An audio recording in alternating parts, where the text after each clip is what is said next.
Hello, hello. Welcome to today's live stream. Hello, hello. Hi, everyone. Good morning, good evening. Okay, we are in week 2 of the July Art Challenge, Aloha 26 July, and this month's theme is Island Summer. We're gonna paint loose watercolor today. And I just noticed that I can't see the chat, so hopefully I'll get to solve that problem later. But this is what we're gonna paint, and I'm just gonna turn the camera around, show you the supplies we're gonna use today, and also try and pull up that chat so I can see what you guys are talking about. All right, let's turn the camera around. Here we go. And let's see.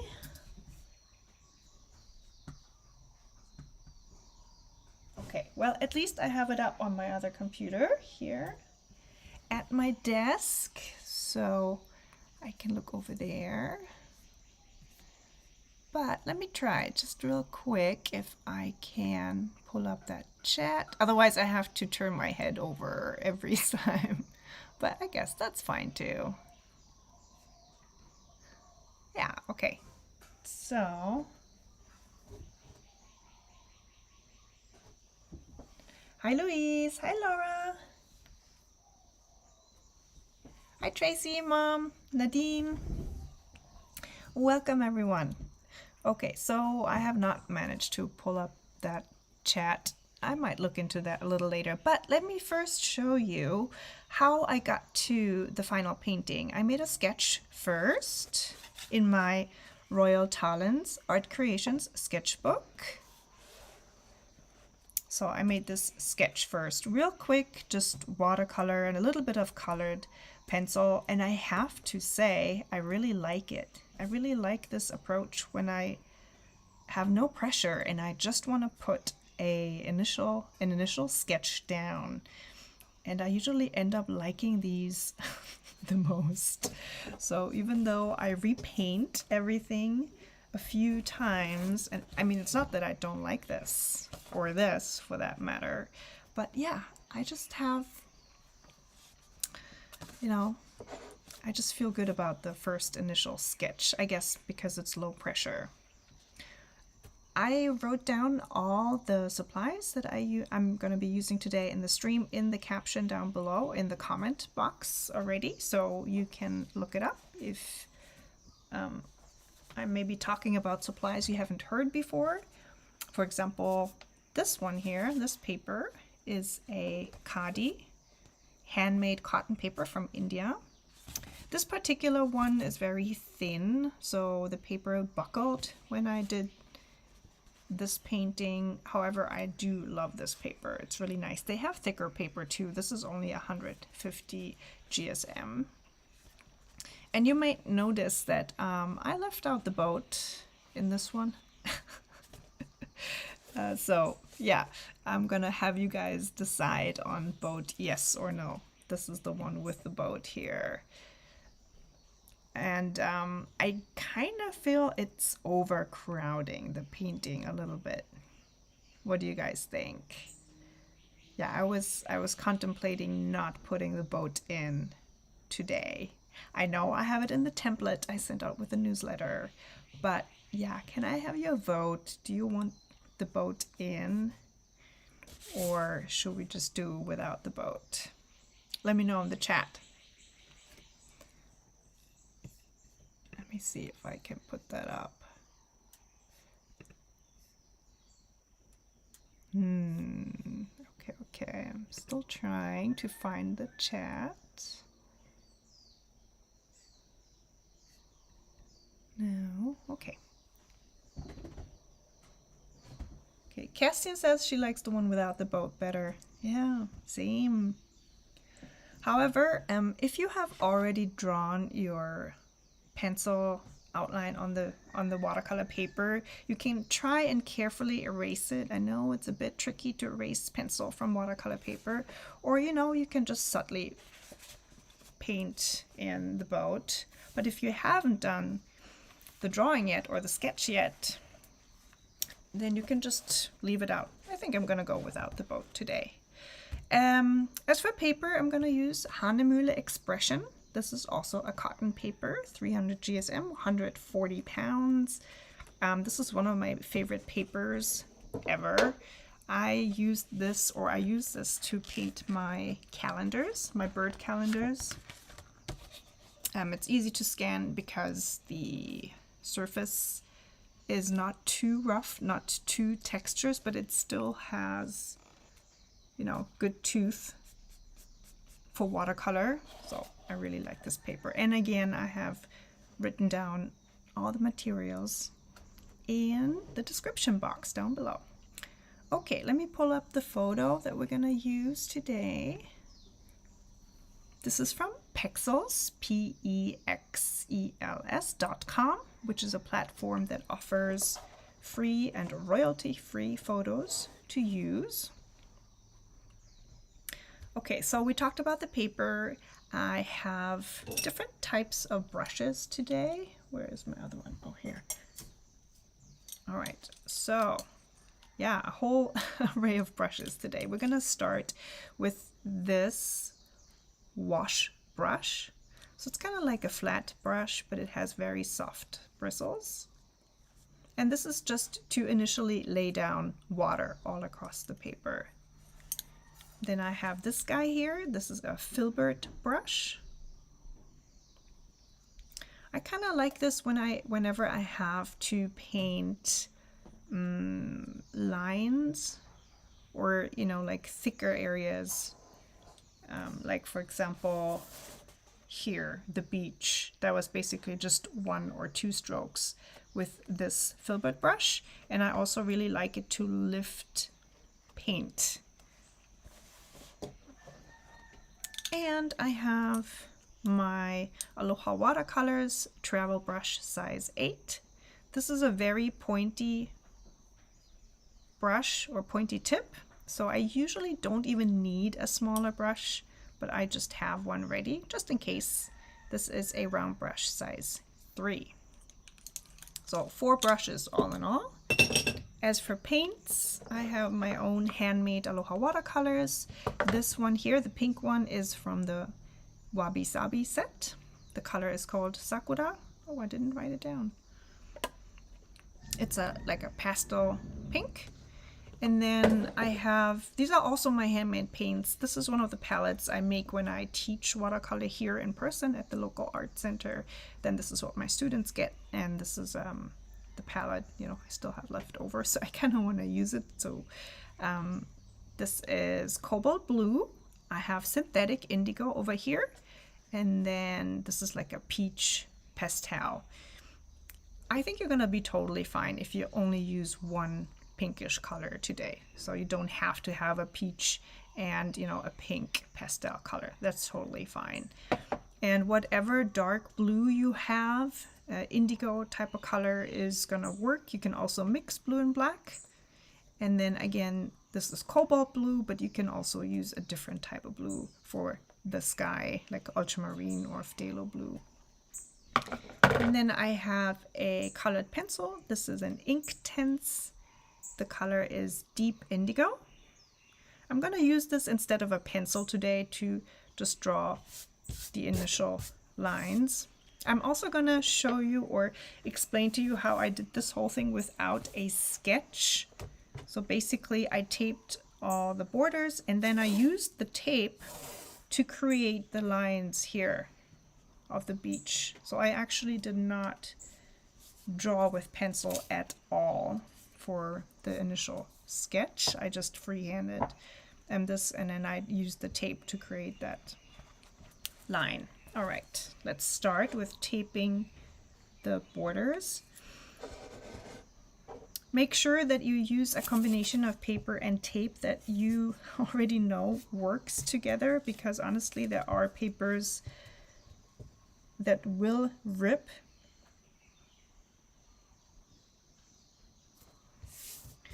So I have used this combination multiple times. And scissors, no scissors, okay, no need. With this tape, it's TESA.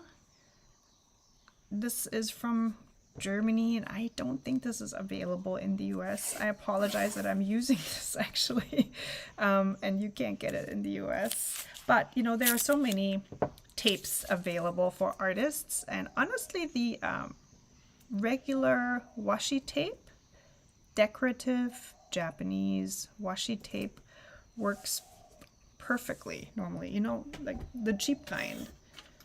Let me just show you. Hold on.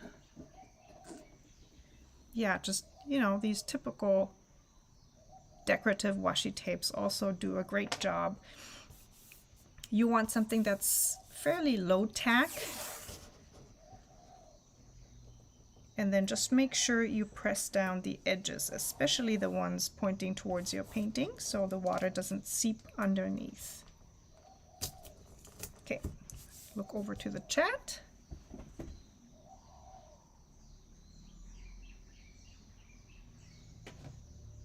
Okay, Jessica also, no boat. Tracy, I know that she already did her sketch yesterday, so she has the boat in there.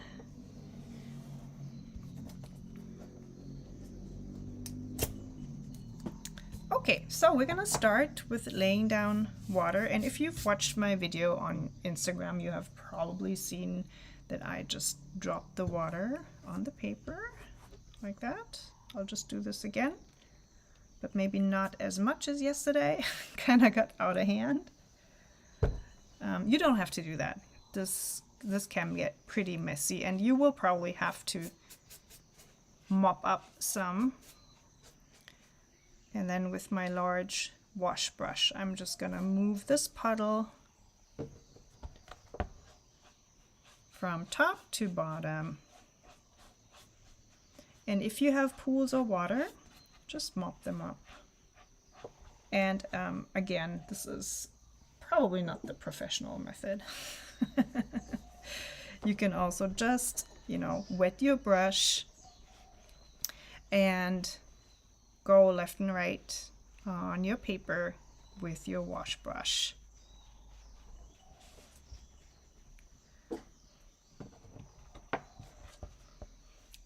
Oh, and the rag you use, make sure it's clean. Mine wasn't, obviously. Had some paint stains on it.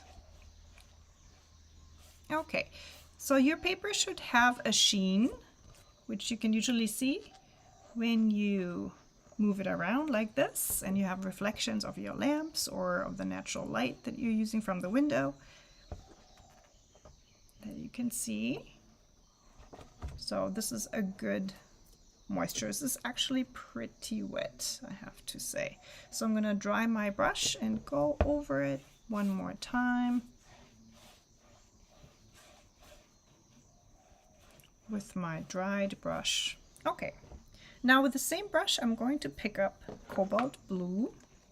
Oh, and I forgot to mention, I have a ceramic mixing palette here today as well.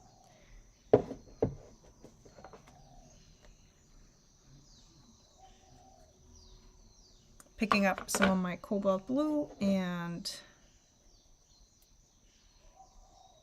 with a fairly thick mix of paint, I'm going to start at the top. I will tilt my paper so it's a little bit at an angle,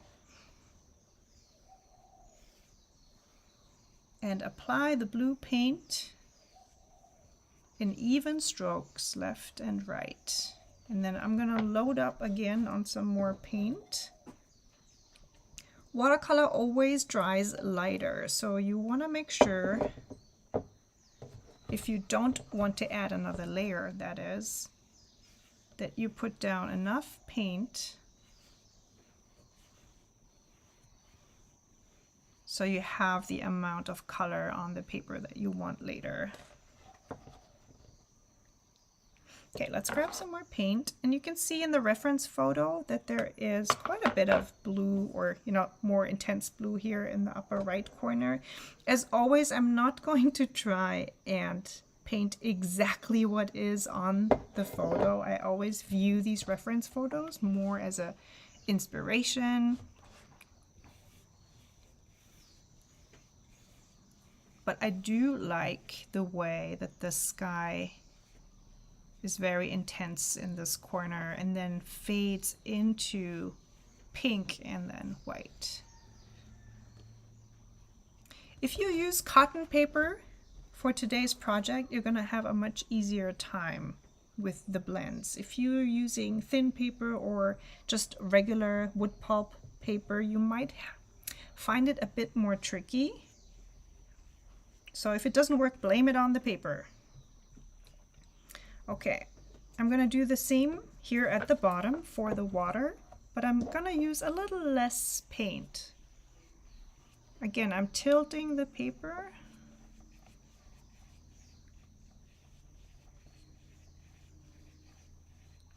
Tilting the paper for this part just makes the paint flow more easily into the direction that you're going. So for the top part here, you know, I was painting the sky with the most intensity at the top and then fading out towards the bottom. And I just find it easier when I tilt the paper because the paint will naturally flow down with the movement and with the tilt of the paper. Okay, excuse me. I'm rinsing my brush, and I have 2 water containers, by the way. They are off camera, but I always use 2. In the first one, I rinse my brush, and then I can pick up clean water from the second container.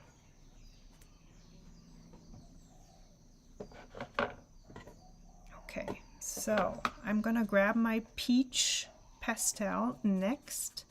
And one thing I want to note, whenever you mix anything that is blue and orangey, you will have a weird green color. So we don't want that in that sky.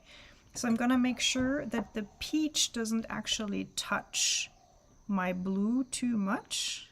I'm gonna just add a few strokes with that peach in here. So that's all we're gonna do. And then the pink, however, you can easily mix with the blue because pink and blue will make purple. So there's no problem there at all. Just this slight color difference. You know, I have a more orangey color here, and then the pink will make a difference when you mix it with the blue. Just bear that in mind.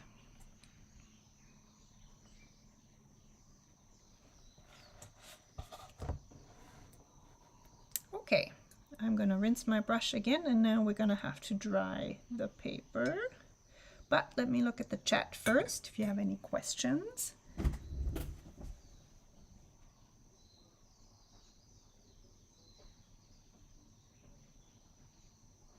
Okay. Hi, Suze. Suze had internet issues that she just solved. I'm glad you're here. Aw, thank you, MJ.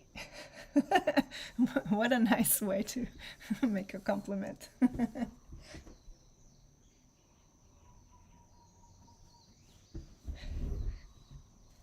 Okay, so you guys, today, I even made a list, see, of what to paint when. Yes. So, oh, look at this. Lift clouds. See, before we dry it, I'm gonna do another step. So, okay, good thing I wrote it down. This is where the Filbert brush comes in. It should be dry.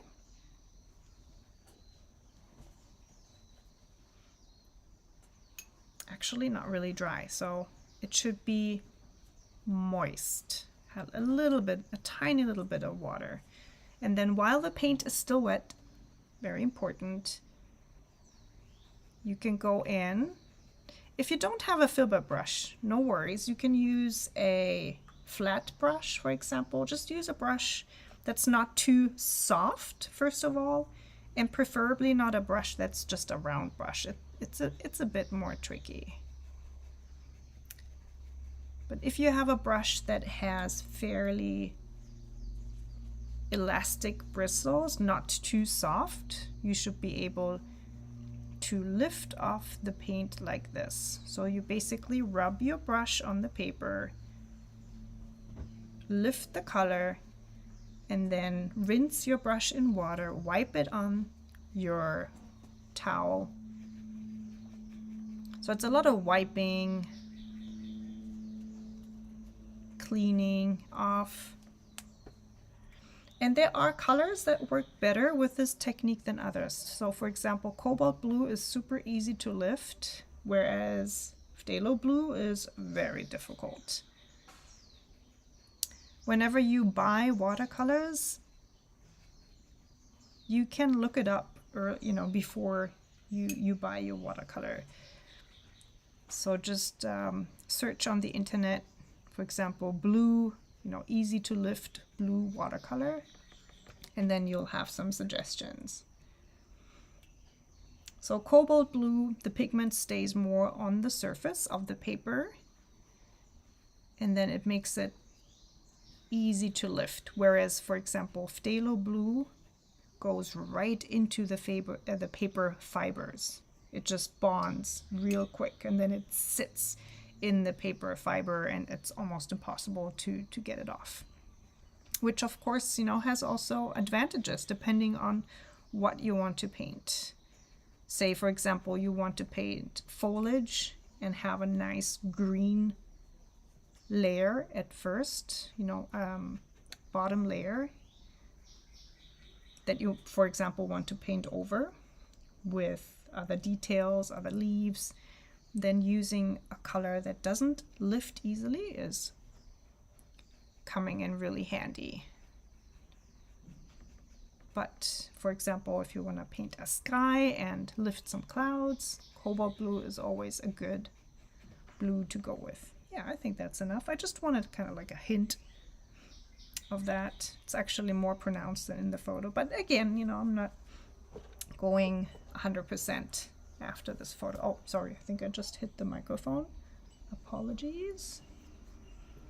I actually ordered a new microphone, and it's supposed to come this week, at the end of the week. I'm really excited. It's one that, is Bluetooth, and I can clip it to my shirt, and no cables, because I literally have 20 cables on my desk that are just, it looks like a jungle in here.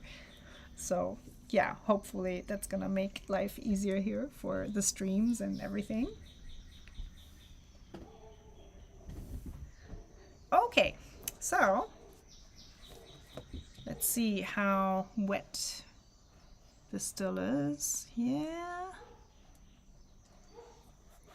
The next step is to add the mountain in the background, and it's kind of fading into the background. So it's not necessary for the paper to be absolutely bone dry. But okay, let me just try. And if I see that it's too wet, I might have to go and use a hairdryer. Okay, so for that mountain, which is a diamond head in Honolulu, I'm going to use the indigo. This is a synthetic indigo, and my filbert brush. And you can use a high amount of pigment and just a little water. So a pretty opaque mix. And because I don't have a sketch in here, I could go in and if I wanted to, if I'm really feeling not sure about where to put that mountain, I could put my outline in here, preferably with a water-soluble colored pencil. But I'm just gonna, I'm just gonna go for it. That's fine. But please, please, you can absolutely feel free to put in a pencil line, or even better, a colored pencil line first. Okay, it's still, you can see it feathers out, so I should have probably waited a little longer, but that's okay. So we're going to put a highly concentrated amount of paint here at the top.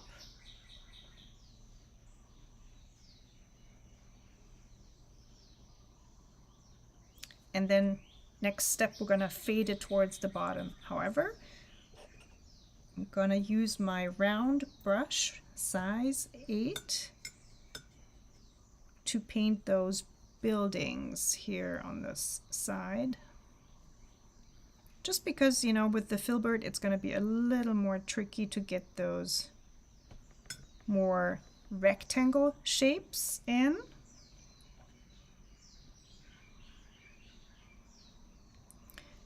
And again, please, you can be as precise as you like. You can just really go and draw that photo in.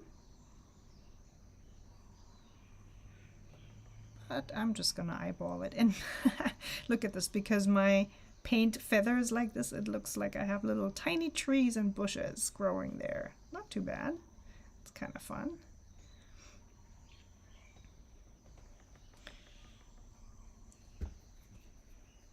Okay, I'm going to put this brush to the side for a minute.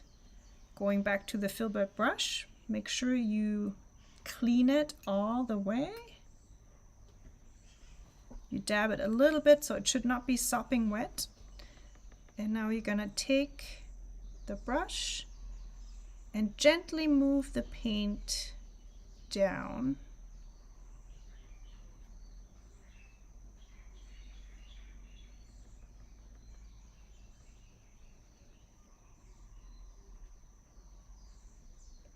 And again, depending on the paper you use, you might have a more easy or more difficult time. This is, I think, a good painting to find out, you know, which paper you like, which paper works better or not so well. Again, I cleaned my brush, I dabbed it on my towel. I'm just blending this dark blue into the background. I want a very soft connection between these two. And when you look at the photo, the reference photo, you see that it looks almost like morning mist that is wafting around the mountain. And you can kind of imitate that by taking out or lifting some of the paint here.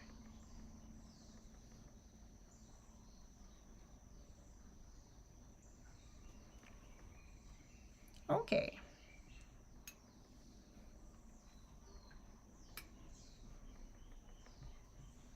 Let me have a look at the chat.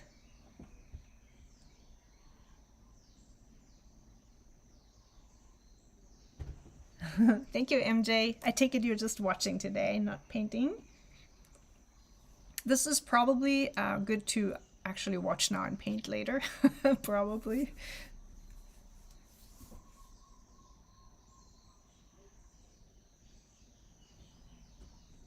And thank you, Lively, for your kind words. Mahalo. Any questions so far? Don't hesitate to ask. I'm not, you know, I don't have my eyes on the chat constantly, but I will look over there every now and then. Okay, we added the mountain, and then we're going to add the reflection at the bottom. Okay. So what I'm realizing now also is, see how the dimensions are different than, for example, this painting I did in, you know, at first. So we're going to end up, yeah, with a little bit of a different layout, but that's okay. So, okay, I'm going back to my wash brush to add the reflection down here, the reflection of the mountain. And even though my paper is still moist, I want a little bit more wetness down here. So very gently go over this area, the area where the reflection of the mountain will be. Then with the same brush, pick up some indigo. And then I'm just gonna eyeball it. Really, it only matters that you kind of have the tip here. See? So this is the prompt, reflections for this month. So we have the mountain reflect in the water like this. And then of course later on we will have palm trees and people also leaving a reflection. And you can see me kind of dabbing the brush down to create even more fuzzy effect here.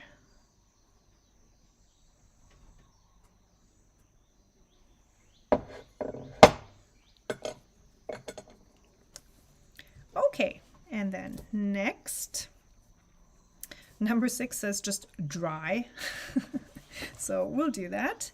And I'm gonna have to go and use my hair dryer in order to dry this completely. And for you guys, it's really important for the next step where I'm gonna show you how to use the tape. You know, we're gonna tape this part of the painting to create a line for the beach, and really the paper has to be super dry for that. So don't skip that step of drying the paper. Okay, I'm gonna be right back.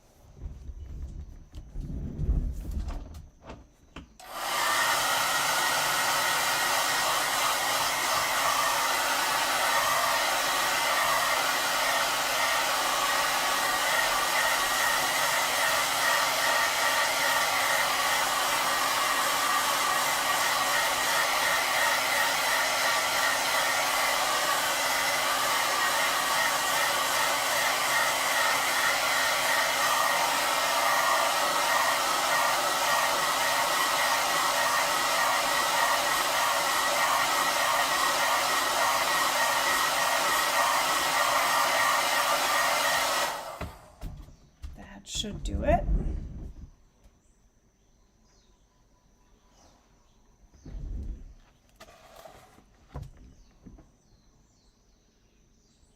And Lisa says, paint later is my plan for sure. Yeah, definitely. All the mistakes I make, you can avoid later.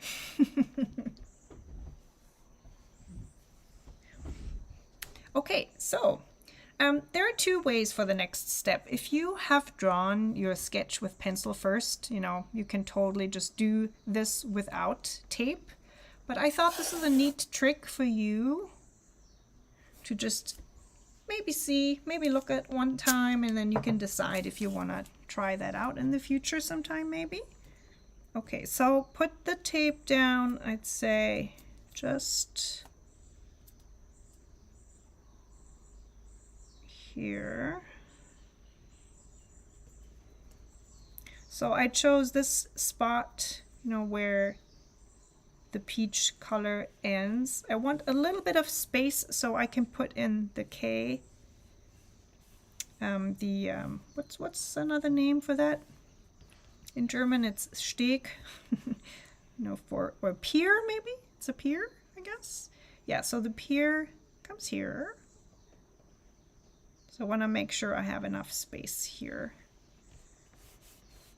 Okay, tape this down, and then we're going to go back to the Filbert brush, load it with water, and then pick up a nice coat of indigo pigment. I think I'll need a little bit more, depending on the size of the paper. You're gonna have to use a bit more pigment and water, you know, make a bigger puddle. We're gonna use quite a bit more indigo, so I'm just gonna pre-mix a big puddle of indigo. And now you can just go and very quickly and freely draw the beach. No worries about that top line. It's gonna be perfectly straight because of the tape.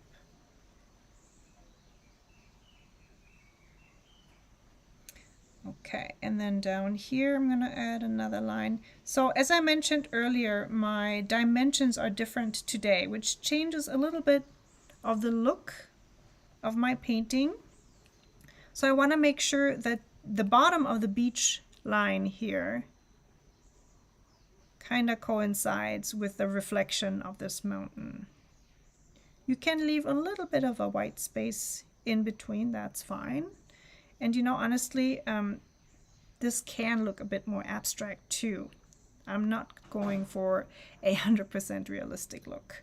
So I'm kind of even, you know, I like this here. It's a bit adventurous. You can totally fill this in if you like, but I think I'm just gonna go with this today. And then at the end of the session, we can compare the different types of paintings I created. And then you can decide which one you like best. And if you paint this later, you can decide which route you want to go.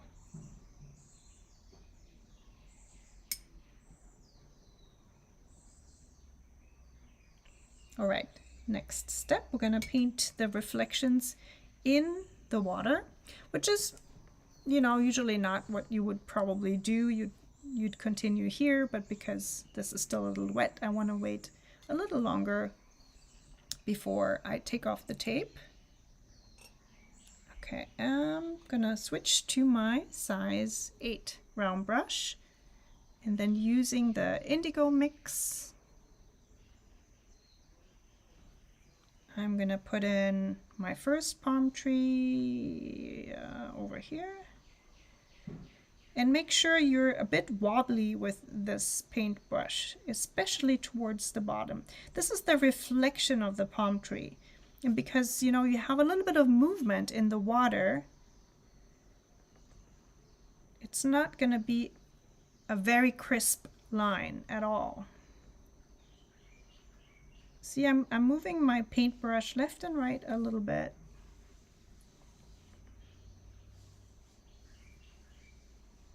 And then let's put in some people.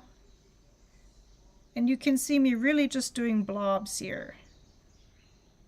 So there's like an elongated blob for the body, a little dot for the head, and then 2 strokes for the legs. If you want a more precise shape, you can just zoom into the reference photo. And I sent that out with the newsletter too. And really go into the shape of these people. But I think most importantly is that we have kind of like the correct reflection, you know, so that it corresponds with the figure that's going to be on top. Okay, let's put somebody else in here. And then the 2 guys with the surfboards.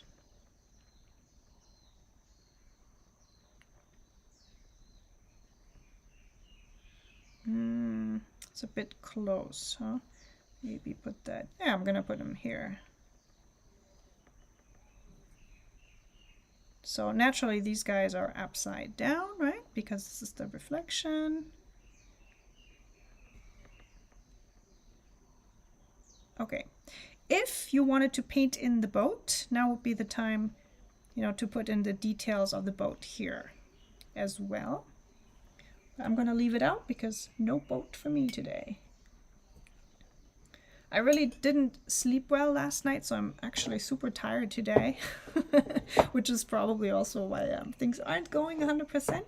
But, you know, even better to like demonstrate that, you know, you can paint even if you're not 100% fit. And things might not go as planned, but that's also fine. I'm taking off the tape. It's very satisfying because nothing rips. And that's why I said, first of all, please make sure you use a combination of paper and tape that you know works together. And number two, make sure you dry the paper completely before you put the tape on. If you put tape on paper that's wet, you will almost always have the paper rip later on. Okay, and look at this super straight. It's so straight.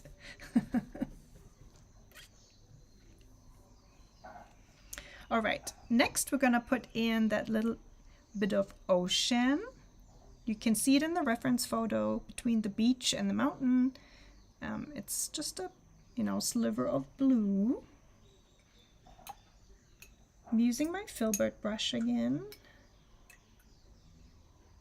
Okay, how are you guys doing so far? If you're painting along, is it going okay or is it really tricky? This is kind of an intermediate level that we're doing today.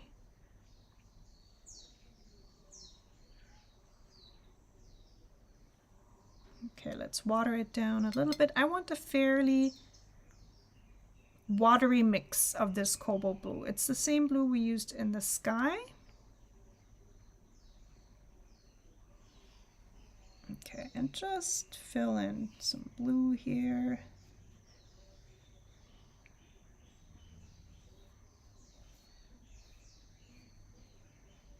The nice thing is, because we have a very defined line here from the indigo, it is also going to define the line here of the blue, just naturally, automatically.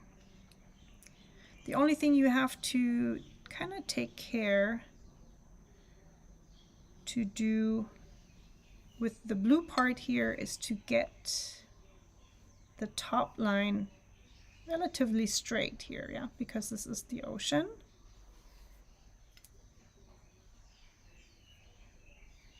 The ocean horizon line is here. I mean, I could tape this part as well. Put a little piece of tape here to make it really straight. So if you want to try that, please go ahead and do. You can put a piece of tape here, just this part, and then add in the horizon line. And now you can also see how this looks very different from my other painting, just because it's a different format. So my strip of water here is much broader than over here.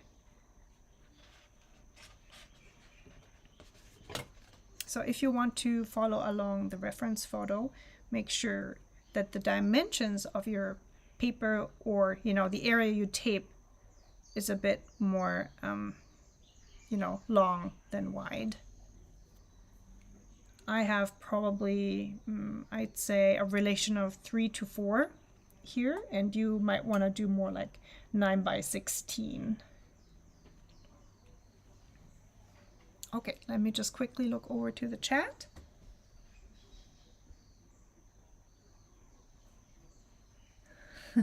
Ulrike says she's late to the stream. That's okay. Hi, Ulrike. Okay, so next step. Says here, add boat. I'm not gonna do that today. So yeah, the next step is basically just to draw in everything up here. So the palm trees, the people, the surfboards, and then the pier, and a little bit of land over here. So before we go into that, let me show you real quick how to paint palm trees before we do that on the paper here. So I should have prepped a scrap piece of paper. Let's see. I'm going to just use this one. This is my everything, everyday, kind of like whatever comes to mind sketchbook anyways. So let's do some palm trees.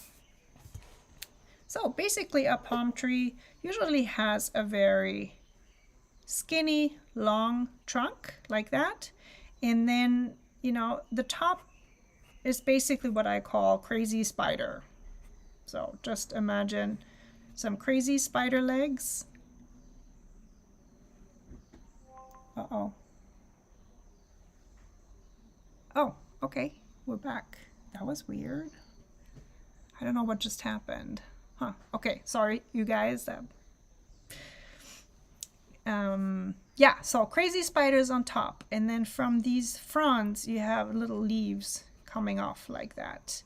So I think the most important part is to not make it too even, especially if you have palm trees like those in the picture, where really the fronds go in all directions. So you always want to make sure you follow the direction of the frond, the bend of the frond, the angles.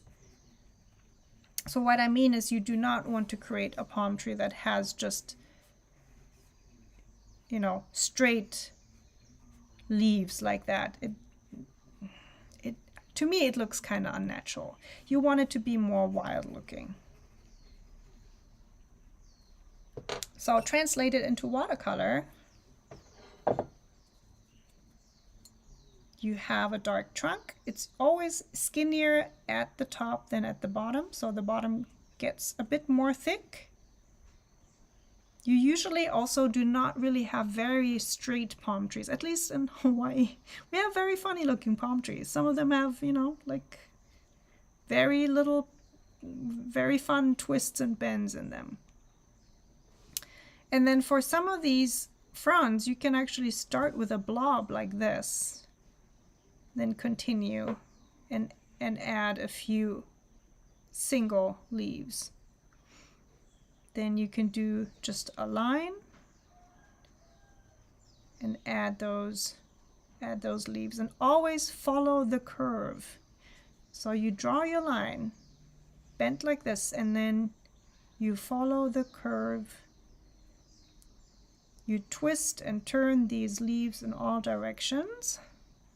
Maybe not all directions, but make sure they're not just straight going in one direction. You want them to really be blown by the wind.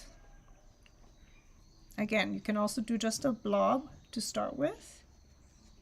Move your brush back and forth, almost erratically.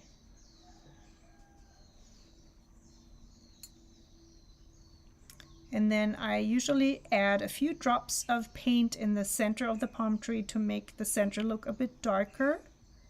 You know, where all these fronds come together, it's gonna look a bit darker. Okay, I know that it's kind of, you know, quick and easy for me because I've drawn so many palm trees, and for you it's probably mind-boggling if you've never painted one. But I hope that this helps. If this is your first attempt, don't despair.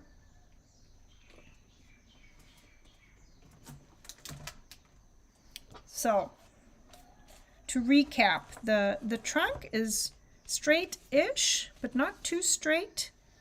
The bottom is usually a bit thicker. So let's just start with putting in the trunks.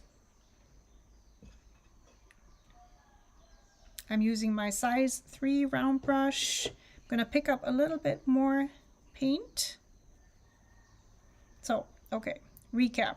Trunk, relatively straight, not too straight, and thicker at the bottom than at the top. Don't overthink it, just draw that line. If it's wobbly, super, looks more realistic. Then think crazy spiders. If you feel more comfortable, just draw in a few curved lines, and they can overlap too, like this. You know, it could also be like a wisteria maybe. Yeah, think almost like wisteria. Then you can start with a blob. Hold your brush upright and kind of just add little strokes, very short, quick bursts of strokes. Follow the line of the curve for your palm leaves. sometimes you'll see that there are some sticking out on the other side. Now I know that there is a so-called fan brush, you know, a brush that is splayed like a fan. The bristles are splayed like a fan, and it can help drawing palm trees. However, you need a certain size of paper, unless your fan brush is really tiny. So I usually prefer to just do it with a round brush. I'm used to that. You know, I practiced that, and I always have a round brush ready. Whereas the fan brush is kind of a specialty brush. Let me see if I have one ready. Hold on. Yeah. So this is what's called a fan brush. And it does, you know, it does a good job with palm trees or, you know, other kinds of textures.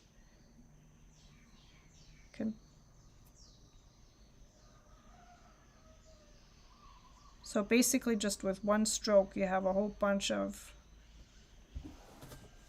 leaves. But I kind of find it a bit awkward to use, I guess. I really prefer it for textures, and of course because of the size of the brush, my paper would need to be a lot bigger.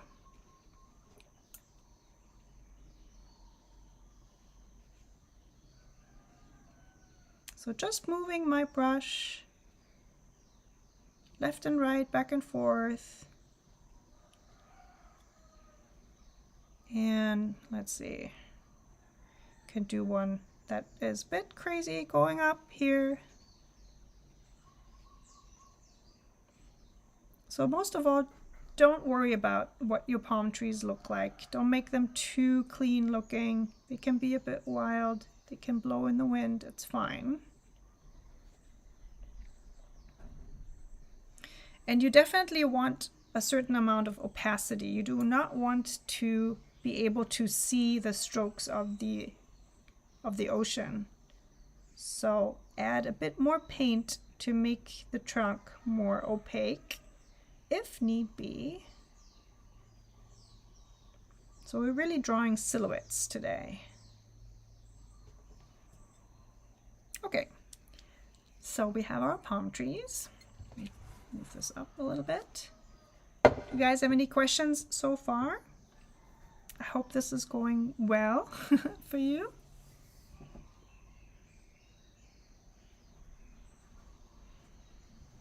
Servus, Tanja.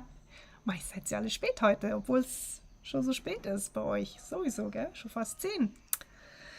Ja. Kleines Betthupferl. Okay, apologies, guys. That was German. I'm just teasing my friends here that all like show up too late to the stream. Okay, so next we're going to put in the people. And as I said earlier, you want to make sure that you put in the angle, the reflection correctly. If it helps, use a pencil or a colored pencil. Okay, so the body has to be a little bit away here from the ground, and then the head, and then this leg goes to the back, so corresponding over here goes to the back. So you really mirror whatever is down here, and then just fill it in. And honestly, if this is not totally correct, it's fine. Don't worry about it. I think honestly, if you get the position right, you know, you mirror it at the exact same position, you're okay. I noticed in my first painting, I actually forgot a few legs and heads and all that, and I had to put them in later. But I didn't actually realize it until I scanned it, and I had all the preview pictures ready. Yeah, that's when I realized, oh, oops, I got a few things missing here. Okay, and then this guy and the head, and then one leg goes forward, one leg goes back. Make sure you have a nice opaque mix of indigo. And please also make sure you don't dip your hand into this part here that you just painted. Okay. If I had been really smart, I would have probably started over here and then worked my way over there. But I kind of felt like we should tackle those palm trees because they are one of the most difficult things about this whole painting, even though that might not be the first impression. I just dropped in a little bit more indigo to make the centers a bit darker. Okay, so let's tackle the last 3 figures over here. I'm picking up a little bit more indigo again. I still have my round 3 brush, and I'm gonna skip the sketching part now. I'm just gonna freehand this figure here and the head, and then the surfboards. So those are pointing down in the reflection, which means they're pointing up here at the top. Same for this one.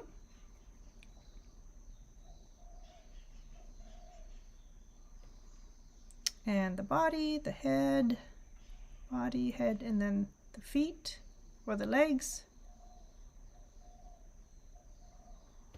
Okay, here we go.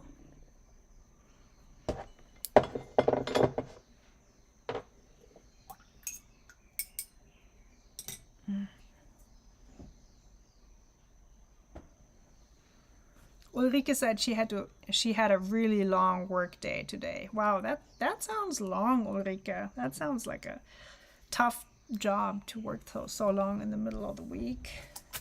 I mean, I do that too, but I always figure, you know, for a freelancer. I don't know what your job is, Ulrike. For me, as a freelancer, I always tend to work too long, like into the evening.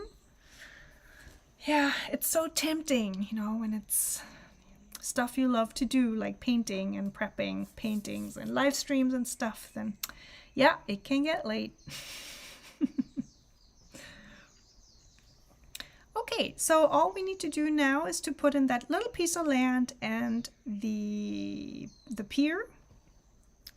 So hold on, let's do that with the size 8 round brush. Again, we're using indigo. So basically this whole painting only used 4 colors, or you know, you could really do it with 3 colors, honestly. The cobalt blue, the indigo, and then some kind of pastel pink. So I'm just going to eyeball this here, putting in another beach over here, and then a few more palm trees. Those are really in the background, so just put in a few wild spiders. Just dabbing the brush down like this, that's enough. And then this here could be, I don't know, tiny little huts, or maybe more people, little bushes. We don't always have to know what exactly is in the painting. And then from here, we're going to draw in the pier. So in my original painting, the pier was behind the people, which made it easy for me to draw the line. I basically just connected, you know, from one person to the other. However, now that I have the pier kind of like freestanding over the head of the people, I'm going to see if I can find a straight edge to get that pier in there. Maybe just a pencil or something. Yeah, I can put down here.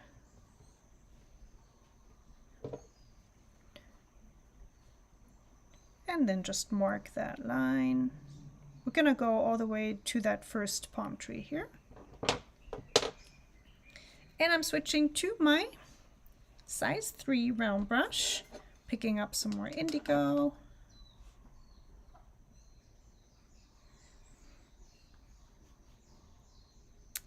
And I usually never draw lines in one line. I always lift up my pen or my brush, just makes it easier.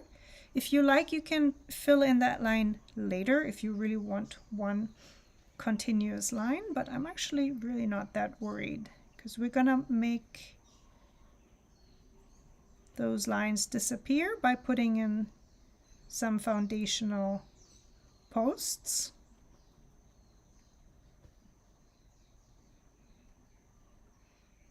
So these are the posts that hold up the pier and that, you know, go into the water and are connected to the ground.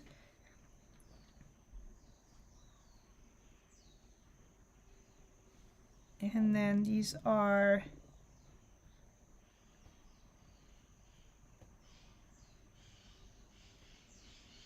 all along the pier.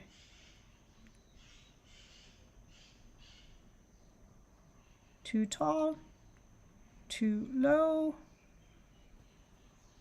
Okay, and then over here we have the roof of the, you know, the place where the boat docks.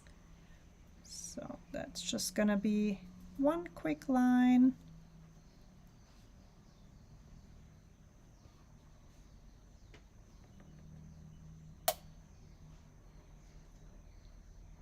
And then this is reinforced here going into the water. You can even maybe put a little railing in here.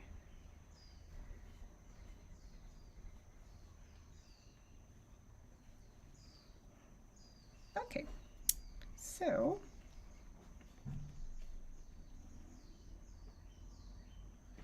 alrighty.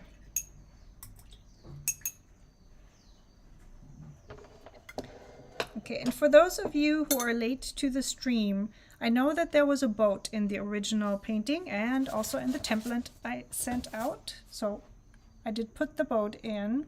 However, I think it's too distracting. I didn't really enjoy putting that boat in there. You absolutely can, and I would love to see that if you do that. You know, just please post it and tag me so I can see it if you if you put your boat in. But I think for this one we're done today, and I'm just gonna peel off the tape and then we can do a little side by side with my other paintings. It's always the most satisfying part, peeling the tape. And I have to admit, I reuse the tape too. I don't usually throw it away. The only disadvantage of reusing the tape is that you're gonna, you know, probably like re-wet these stains here. So what I usually do is when I use it again, I just use the other side. So I would use it like this. But hey, yeah, this is precious tape. This is tape from Germany. At least I don't think I can get it here in the US. So, you know, I'm frugal with this. Okay, last one.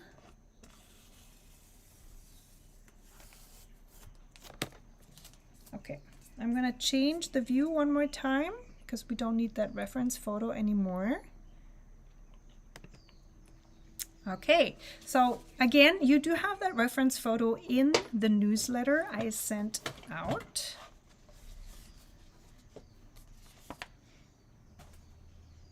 Let's compare. So this is today's painting.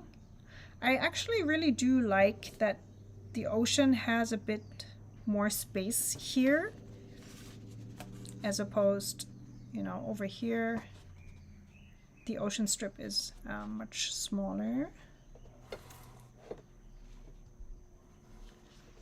And then the other painting I did in my Strathmore sketchbook also has just a tiny strip of ocean and the boat, and it's more dense overall.